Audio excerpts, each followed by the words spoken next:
अस्सलाम वालेकुम स्टूडेंट्स, कैसे आप लोग। बच्चों 9th क्लास की जो बायोलॉजी है आज हम लोग उसका शुरू करने लगे हैं एक नया topic that is digestion in human. बहुत इंटरेस्टिंग टॉपिक है ये। इसमें आप ये सीखेंगे कि जो खुराक हम खाते हैं वो कैसे हमारे मैदे में, स्मॉल इंटेस्टाइन में, लार्ज इंटेस्टाइन में कहाँ कहाँ से गुजरती है। A to Z हम सारा समझेंगे कि खुराक कैसे हम खाते हैं, कैसे हज़म करते हैं, कैसे वो जिस्म का हिस्सा बनती है और कैसे फिर जो बाकी बच जाती है वो पखाने की सूरत में निकल जाती है। So let's start. लेक्चर पूरा सुनिएगा, बहुत इंटरेस्टिंग लेक्चर है ये। देखो बच्चों, डाइजेशन इन ह्यूमन ये हमारा टॉपिक है। पहली बात तो ये कि आप देखें, हमें ज़िंदा रहने के लिए फूड की ज़रूरत होती है। हुंदी ना असी सारे फूड खाते हैं ना, तो क्यों खाते हैं? वी नीड, हमारी बॉडी को ज़रूरत है एनर्जी के लिए और ग्रोथ के लिए। एनर्जी हम फूड से लेते हैं। फूड के अंदर कार्बन और हाइड्रोजन के बॉन्ड होते हैं, जो मैंने आपको बायो एनर्जेटिक्स चैप्टर में पढ़ाया था बच्चे। फूड के अंदर CH बॉन्ड, जब आप फूड खाते हैं वो फूड आपकी बॉडी में जाती है, फिर उस CH बॉन्ड को तोड़कर यानी कि रेस्पिरेशन के प्रोसेस से एनर्जी निकालते हैं और फूड से हम ग्रोथ भी करते हैं। लाइक देखें ना, पहले बच्चा छोटा सा होता है फिर बड़ा होता जाता है। आप लोग बड़े हो रहे हो उम्र के साथ साथ, आपके ऑर्गन्स बड़े हो रहे हैं, आपका सर मोटा हो रहा है। So that is due to food, जो आप खुराक खाते हैं उसकी वजह से। लेकिन यहाँ पे एक सवाल है, जो हम खुराक खाते हैं, मान लीजिए वो खुराक आपने मुंह से यहाँ से खा ली, वो आपकी नाली से होती हुई आपके मैदे में आ गई। आम तौर पे लोग क्या कहते हैं, खुराक मैदे में हजम होती है। ठीक है, मैंने मान लिया खुराक मैदे में हजम होती है, लेकिन मैदे के अंदर तो कोई दरवाज़ा ही नहीं है। मैदे के अंदर तो खुराक फिर मैदे से होके आगे चली जाएगी। मतलब क्या हुआ? मतलब मैदे से तो खुराक को फिर बॉडी में आना चाहिए। खुराक हमारे सर में भी आती है, हेयर्स में भी आती है। कैसे आती है भाई? बात तो वही की वही कि खुराक तो आपने खा ली, आपकी खुराक की नाली में खुराक आ गई, आपके हाथ तक खुराक कैसे पहुंची? खुराक तो हाथ तक भी पहुंचती है। सो बच्चों सुने, यही आज हमने सीखना है कि हमारी बॉडी को क्या चीज़ें रिक्वायर है। सो आवर सेल नीड, हमारी बॉडी के हर सेल को खुराक चाहिए, सिर्फ हमारी खुराक की नाली को नहीं बच्चों। Every cell of our body need food and energy. हत्ता कि हमारे हेयर्स भी, हमारे नेल्स भी, दे नीड एनर्जी क्योंकि इन्होंने ग्रो करना होता है। दे नीड फूड क्योंकि इन्होंने ज़िंदा रहना होता है। तो सेल्स को क्या चीज़ें चाहिए होती है? सेल को चाहिए ऑक्सीजन, सेल को चाहिए वाटर, सेल को चाहिए सॉल्ट। अब ऑक्सीजन जो है ये तो आप सांस लेने के ज़रिए अंदर ले जाते हैं। अब जब आप यूँ करते हैं, हवा आप अंदर लेके जाते हैं, आपकी एयर लंग्स में जाती है, लंग्स से आपके ब्लड में आ जाती है। अब ब्लड के अंदर मौजूद होती है हीमोग्लोबिन। वो हीमोग्लोबिन इस ऑक्सीजन को लेके आपके सेल को देती है। तो ऑक्सीजन तो पहुंच गई, ऑक्सीजन आपको मिल गई। वाटर आपने पी लिया, वो भी ठीक है, आपको मिल गया, आपके सेल्स तक चला गया। और छोटे मॉलिक्यूल होते हैं वाटर के भी, सॉल्ट के भी। दूसरी तरफ जो चीज़ें हमें एनर्जी के लिए चाहिए या ग्रोथ के लिए चाहिए, वो ये 3 अहम चीज़ें हैं। सिंपल शुगर आपको चाहिए। सिंपल शुगर क्या होते हैं? आप कार्बोहाइड्रेट को कहते हैं। आपको सादा से कार्बोहाइड्रेट चाहिए, लाइक वी नीड ग्लूकोज। आपको चाहिए फैटी एसिड, आपको चाहिए amino acid. Fatty acid lipid में होते हैं, अमाइनो एसिड प्रोटीन में होते हैं। यानी आपको प्रोटीन नहीं चाहिए, आपको अमाइनो एसिड चाहिए। आपको लिपिड नहीं चाहिए, आपको फैटी एसिड चाहिए। आपको सिंपल शुगर चाहिए, आपको कॉम्प्लेक्स शुगर नहीं चाहिए। क्यों नहीं चाहिए मैं बताता हूँ बच्चों। यह है आपका बॉडी का सेल। हर सेल के बाहर होती है एक सेल की मेम्ब्रेन। क्या होती है? सेल की मेम्ब्रेन। अगर कोई मॉलिक्यूल प्रोटीन हो, लाइक ये समझ लीजिए प्रोटीन है, protein is made up of many amino acid, बहुत सारे अमाइनो एसिड। अब ये प्रोटीन गुजरने की कोशिश करेगी, सेल इसको कहेगा चल दफा हो, नहीं मैं नहीं होने देना अंदर। सेल इसको अंदर नहीं आने देगा। क्यों? It is a larger molecule. So protein कोई फ़ायदा नहीं आपको देगी। हाँ, अगर प्रोटीन को आप ब्रेक डाउन कर ले किस में? छोटे छोटे अमाइनो एसिड में, तो अमाइनो एसिड बड़े मज़े से अंदर चले जाएंगे और सेल उन अमाइनो एसिड को यूज़ करेगा।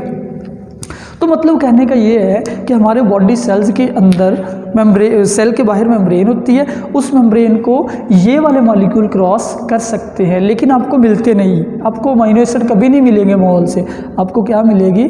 प्रोटीन मिलेगी। आप गोश्त खाएंगे आपको प्रोटीन मिलेगी, आप दालें खाएंगे आपको प्रोटीन मिलेगी, आप जो है मछली खाएंगे आपको प्रोटीन मिलेगी, अमाइनो एसिड नहीं, क्योंकि उसकी बॉडी के सेल्स में प्रोटीन मौजूद है। सो फैटी एसिड आपको कम में मिलते हैं, आपको फैट मिलते हैं। क्या मिलते हैं बच्चों? फैट, यानी कि चर्बी या लिपिड। ठीक है, सिंपल शुगर आपको मिल जाते हैं माहौल में, फिर भी कभी कभी सिंपल शुगर मिल सकती। अब जब आपको ये चीज़ें नहीं मिलती फिर आपको मिलता क्या है? आपको बच्चों जो चीज़ें अवेलेबल होती है वो होते हैं कॉम्प्लेक्स शुगर, यानी कि कॉम्प्लेक्स शुगर की एक एग्जांपल देता हूँ मैं, स्टार्च। आप जो भी फल खाते हैं ना उसमें क्या होता है बच्चों? स्टार्च।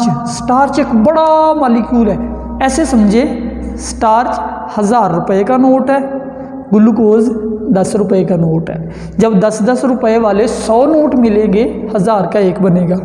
तो बिल्कुल ऐसे ही है कि ये ग्लूकोज के छोटे छोटे मॉलिक्यूल है। ठीक है, जब ये छोटे छोटे ग्लूकोज के हज़ारों मॉलिक्यूल इकट्ठे हो गए तो इन्होंने स्टार्च का एक मॉलिक्यूल बना दिया। अब बच्चों हमें क्या चीज़ अवेलेबल होती है? कॉम्प्लेक्स शुगर यानी स्टार्च। आपने फल खाया उसमें स्टार्च है, आप रोटी खाते हो रोटी में स्टार्च है, यानी ग्लूकोज की ही एक कॉम्प्लेक्स फॉर्म है। ग्लूकोज एक कॉम्प्लेक्स पैटर्न में जुड़ा हुआ है। आपको लिपिड कम मिलते हैं, आपको फैट ही मिलते हैं। फैटी एसिड आपको रिक्वायर है क्योंकि वो सेल में जा सकते हैं, they can go into cell. आपको प्रोटीन मिलती है, अमाइनो एसिड नहीं मिलते। फिर क्या करना है बच्चों? ये चीज़ें हमारे काम की नहीं काम की है, हमारी बॉडी इनको तोड़ लेती है। जब आप खाना खाते हो आपके अंदर वो खुराक आपकी खुराक की नाली में आती है, आपके मैदे में आती है, आपके स्मॉल इंटेस्टाइन में आती है, तो यहाँ पे आके उस फूड का, उस कॉम्प्लेक्स मटेरियल्स का, इन कॉम्प्लेक्स मटेरियल का सामना होता है एंजाइम से। एंजाइम, डाइजेस्टिंग एंजाइम, वो क्या करते हैं? फूड को तोड़ देते हैं, फूड को तोड़ देते हैं। कैसे तोड़ते हैं?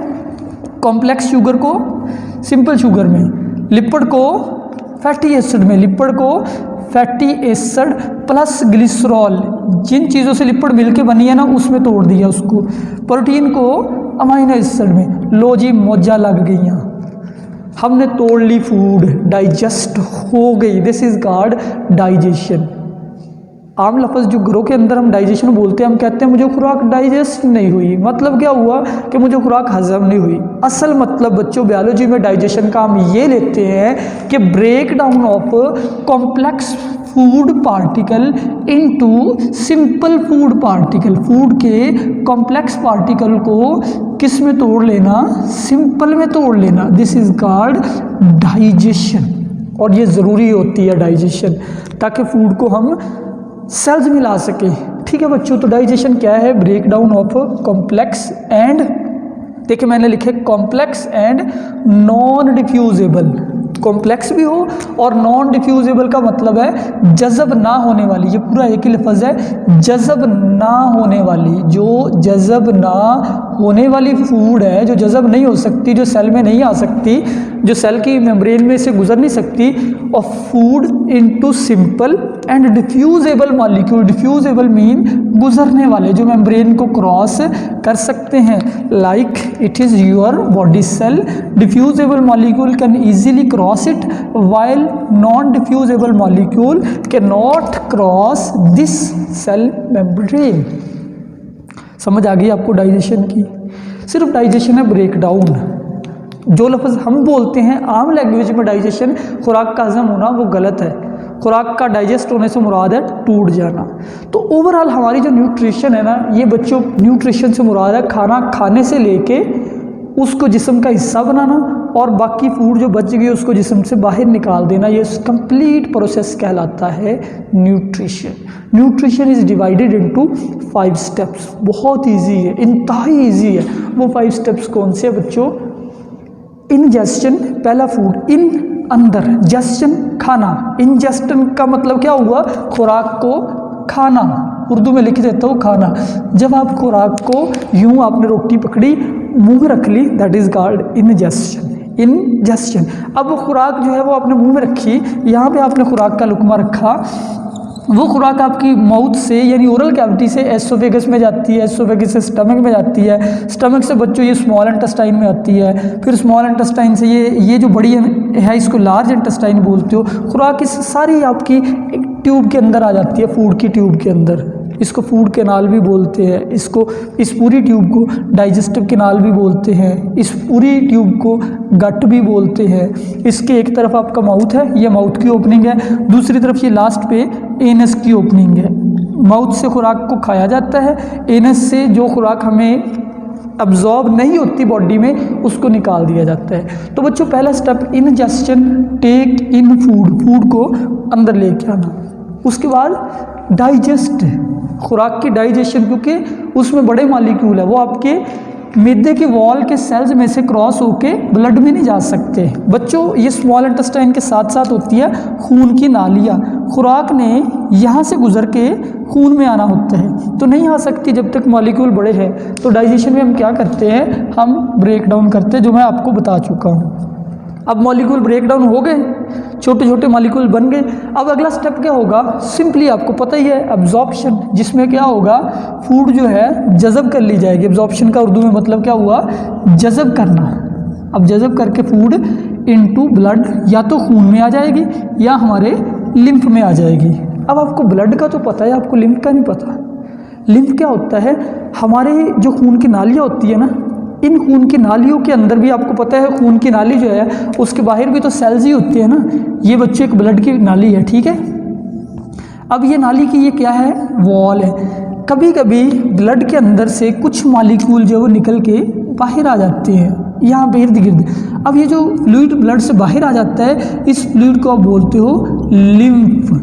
ब्लड हमेशा नालियों के अंदर होता है और लिम्फ नालियों के बाहर होता है। तो लिम्फ के अंदर या ब्लड के अंदर ये फूड चली जाती है, दैट इज़ कॉल्ड एब्जॉर्प्शन। यानी सिंपली हमारी डाइजेस्टिव कैविटी से, हमारी फूड की नाली से हमारी बॉडी में आ गई, हमारे ब्लड में आ गई। फिर ब्लड जो है वो पूरी बॉडी के अंदर सर्कुलेट करता है, वो उस फूड को हर जगह पहुंचा देता है। लो जी, फूड पहुंच गई, मौजा लग गई।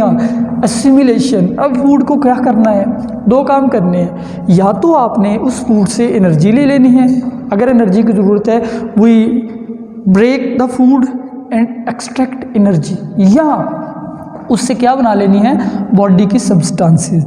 लाइक ये भी तो हमने करना ही होता है ना बच्चों, हमने बड़े भी तो होना होता है, ग्रो भी करना होता है, साइज़ में बड़े होना होता है। तो कभी कभी हमारी बॉडी फूड को डाइजेस्ट करने के बाद जब वो फूड अगेन सेल में पहुंच जाती है, उसको दोबारा इकट्ठा करके बड़ा मॉलिक्यूल बना लेती है। मैं आपको एग्जांपल देता हूँ बच्चों, like again it is our body cell.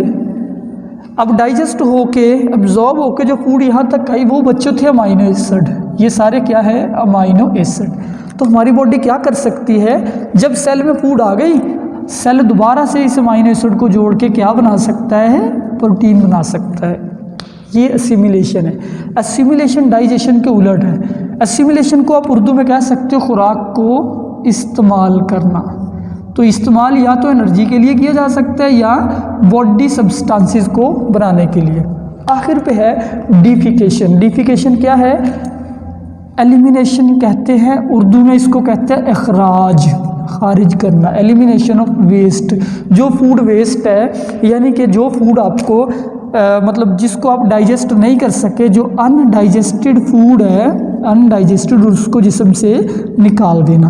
तो वो फूड यहाँ से एनस के थ्रू फीसिस की फॉर्म में बॉडी से निकल जाती है पखाने की सूरत में। So this is called faeces. तो ये है बच्चों कंप्लीट एक आपके जहन में एक स्केच बनाया है डाइजेशन का। अभी हमने सिर्फ उसकी आउटलाइन ली है या फ्लो चार्ट समझा है, हमने कम्प्लीटली पढ़ी नहीं है। नेक्स्ट हम 1 बाय 1 प्रोसेस पढ़ेंगे। हम माउथ से स्टार्ट करेंगे, माउथ के अंदर कैसे क्या होता है, फिर हम एसोफेगस, फिर स्टमक, फिर स्मॉल इंटेस्टाइन, फिर लार्ज इंटेस्टाइन। हम सारे प्रोसेस पढ़ेंगे, जितने भी आते हैं, जितने भी इससे हमारी खुराक की नाली के रास्ते में आते हैं। तो बच्चों आज का लेक्चर बस यहीं तक है। कोई क्वेश्चन है वो कर लीजिए। अल्लाह हाफिज़।